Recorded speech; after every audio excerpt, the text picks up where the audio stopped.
ঘটকটা আমার বাসায় পাঠায়েন, আমি রাজি।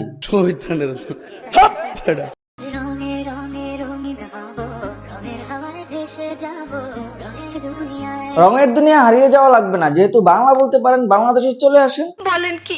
যেভাবে শুদ্ধ করে বাংলা বলতেছেন, বাংলাদেশের যে কোনো ছেলে শুনলে প্রেমে পড়ে যাবে। আই লাভ ইউ টু, আমি তোমাকে ভালোবাসি, আই লাভ ইউ টু।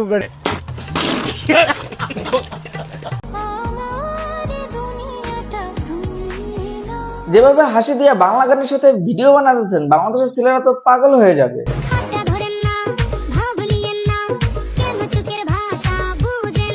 চোখের ভাষা তো কিছুটা বুঝি, বাট আপনি কোন দেশের? আমি 100% জাপানি। আমার মা জাপানি, আমার বাবা জাপানি, আমার 14 গোষ্ঠী জাপানি। আমি বিশ্বাস করি না। তার 14 গোষ্ঠী নাকি জাপানি। আমার কথা হলো, তাকে এত সুন্দর করে বাংলা শিখাইলো কে? এইটাও সম্ভব? তাদের মুখে তো বাংলা শুনলাম, দেখি অঙ্ক পারে কিনা। দুইয়ে দুইয়ে 4 হয়, তিনে তিনে 4। শুধু বিউটিফুল না, বাংলাদেশের ছেলেদের গোলাপ ফুল। এত কষ্ট কষ্ট লাগে কেন অন্তরে, তবু হাসতে হাসতে কাঁদি আমি ভুল করে। আপনার হঠাৎ এত কষ্ট কিসের? আমি শিওর তাকে মনে হয় বাংলাদেশের লিঙ্ক ব্যবসায়ীরা ইশারা দিছে। এই নাও 500 টাকা। এখন আমাকে বাবু বলো।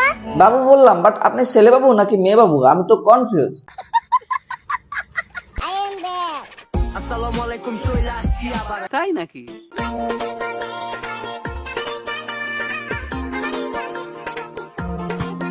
কালাই গলার মালা বিদেশিরা বুঝে, আর বাঙালিরা কালো হলে পছন্দ করতে চায় না। এইটা কি কোনো কথা? চাঁদের বাতির কসম দিয়া ভালোবাসিনি। শুধু ভালোবাসলে হবে না, ভালোবেসে বাংলাদেশে চলে আসেন, আর ভালোবাসার পূর্ণতার জন্য বাংলাদেশ ছেলেকে বিয়ে করেন।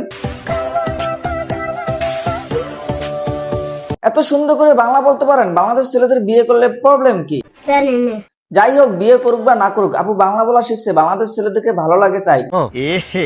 रहा नहीं जाता, तड़प ही ऐसी है ना। তো বাংলাদেশের সব ছেলেদের পক্ষ থেকে আপনার জন্য রইল শুভকামনা, আর আমার পক্ষ থেকে আই লাভ ইউ।